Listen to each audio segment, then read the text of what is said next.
ini kalian ketahui tentang bahasa? Bahasa secara universal. Bahasa dimaknai sebagai perilaku yang bentuk ujaran atau bisa dibilang seperangkat bunyi bermakna yang dihasilkan oleh alat ucap manusia. Jadi ini ya, bahasa itu sebagai alat komunikasi antar manusia. Bahasa adalah alat komunikasi sosial yang berupa sistem simbol bunyi yang dihasilkan dari ucapan manusia. Manusia sebagai makhluk sosial membutuhkan sarana untuk berinteraksi dengan manusia lainnya. Komunikasi yang disebut bahasa dengan bahasa seseorang dapat menyampaikan ide, pikiran, perasaan kepada orang lain, baik secara lisan maupun tulisan.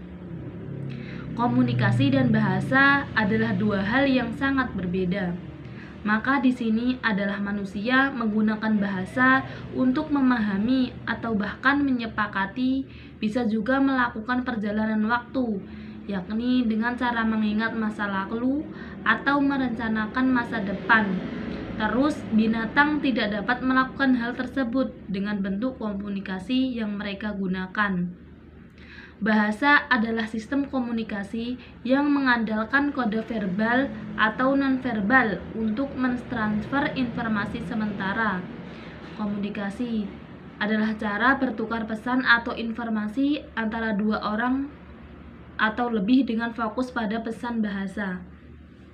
Jadi, kesimpulannya, bahasa itu menjadi sebuah alat dalam komunikasi yang mana bahasa dan komunikasi ini memiliki hubungan yang tidak dapat dipisahkan, karena bahasa itu digunakan sebagai alat komunikasi untuk mengungkapkan pikiran kita, perasaan kita terhadap seseorang kepada orang lain. Alasan pertama mengapa hewan tidak berkomunikasi seperti kita, yaitu otak bernama Arya kayak tidak berkembang dengan sempurna atau bahkan tidak ada sekali pada hewan. Sifat khusus bahasa manusia ada 4.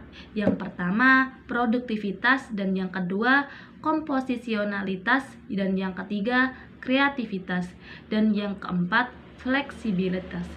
Yang pertama, saya tahu menjelaskan profesionalitas lah yang di sini bahasa manusia tidak memiliki jumlah batasan kalimat manusia.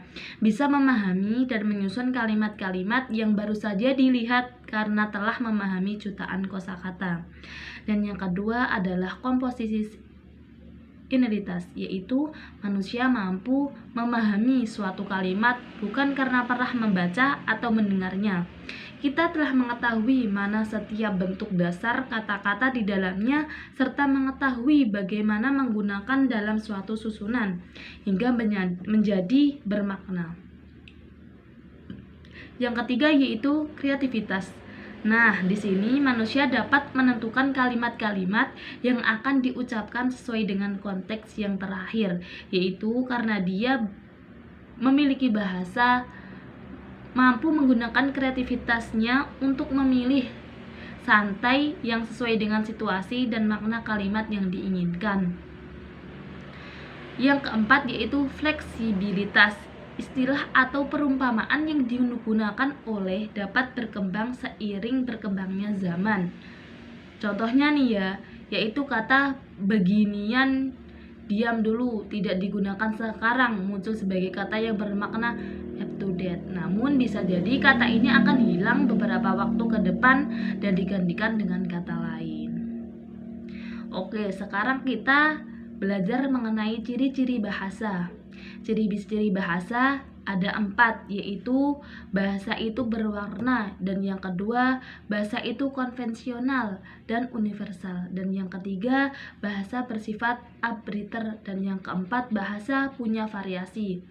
Nah, sekarang bahasa itu bermakna, bahasa itu bermana itu seperti bahasa, merupakan lambang bunyi yang melambangkan suatu makna tertentu. Contohnya lambang sini suara singa itu mengacu pada binatang buas yang menjadi raja hutan. Jadi bunyi yang tidak bermakna tidak dapat disebut sebagai bahasa. Fonologi adalah cabang ilmu yang mempelajari bunyi-bunyi bahasa. Bunyi bahasa yang dimaksud adalah bunyi yang dihasilkan oleh alat ucap manusia dan dapat diterima oleh telinga manusia dan memenuhi hakikat bahasa. Cabang fonologi yaitu fonetik yang mempelajari bunyi tanpa mempertimbangkan makna, mengkaji bagaimana bunyi itu dihasilkan dan dipahami oleh manusia. Yang kedua yaitu fonemik yang mempelajari bunyi dengan mempertimbangkan makna, usaha mempelajari bunyi bahasa dalam peranannya membedakan makna yang dihasilkan. Berdasarkan proses terjadinya fonetik yaitu dibagi menjadi 3, yaitu 1. Fonetik artikulatoris mempelajari bagaimana mekanisme alat ucap manusia dapat menghasilkan bunyi bahasa serta mengklasifikasikan bahasa berdasarkan artikulasinya. Yang kedua, fonetik akustis mempelajari bunyi bahasa berupa getaran udara dan mengkaji tentang frekuensi getaran bunyi, amplitudo, intensitas, dan timbrenya.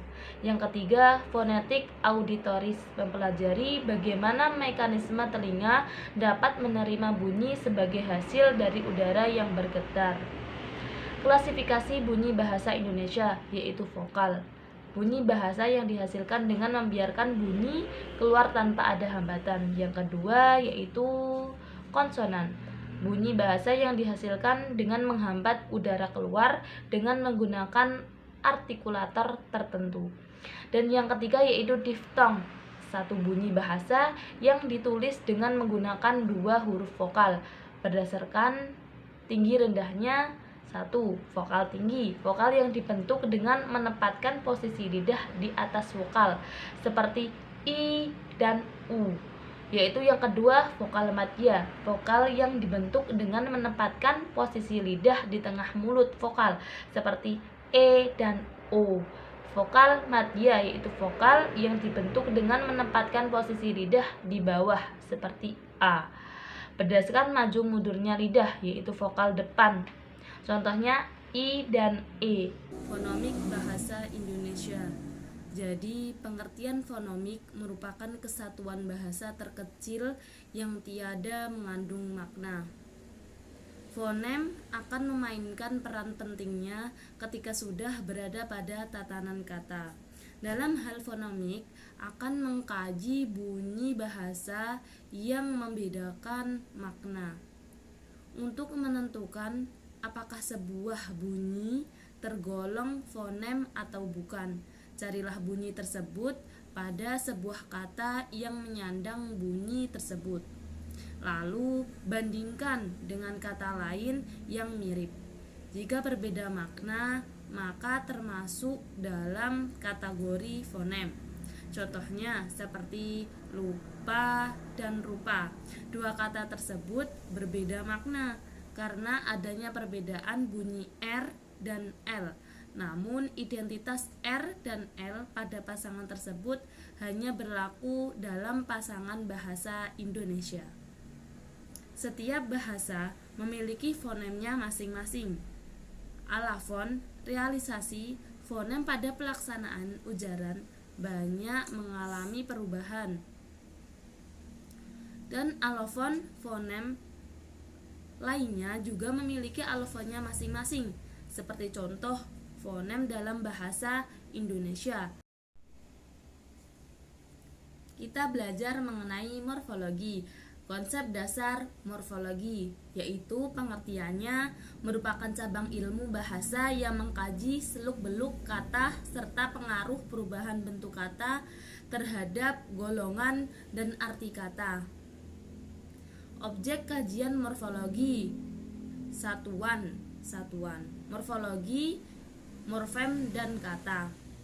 Proses morfologi yang melibatkan komponen bentuk, dasar, alat, pembentuk, dan makna gramatikal. Konsep dasar morfem.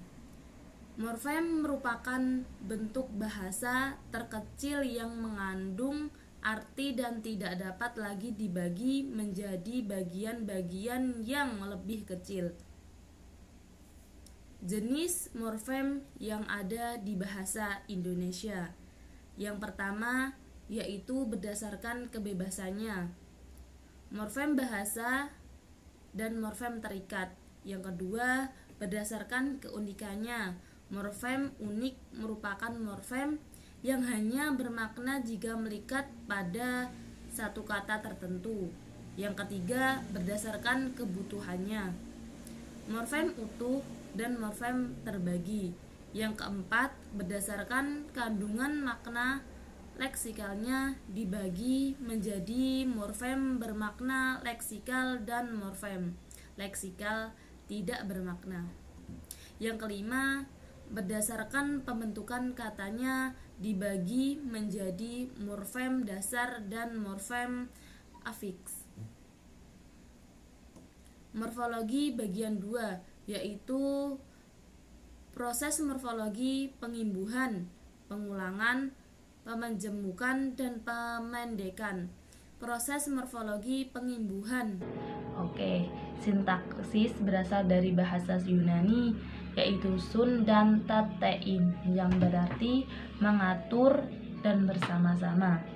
Sintaksis merupakan cabang linguistik yang membahas struktur internal kalimat.